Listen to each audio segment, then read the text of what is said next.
মেলা হলো বাংলার একটি ঐতিহ্য। মেলা বাঙালির হাজার বছরের লোক সংস্কৃতির বাহন।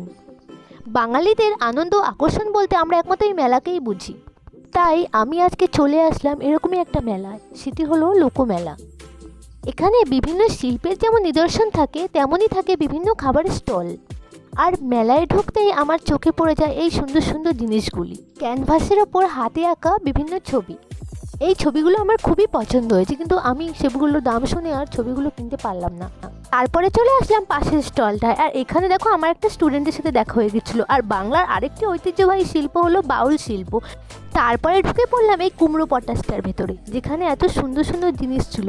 এটা তোমরা নিজেরা স্বচক্ষে না দেখলে বিশ্বাস করতে পারবে না, এত সুন্দর। তবে আর কি, মেলা তো অনেক ঘুরলাম, এবার বাড়ি যাওয়া যাক। আর হ্যাঁ, মেলার এই শেষ প্রান্তে ছিল এই সুন্দর জিনিসগুলো, যেটা আমার খুবই পছন্দ হয়েছে। তোমাদের কোন জিনিসটা পছন্দ হয়েছে অবশ্যই কমেন্ট করে জানাবে।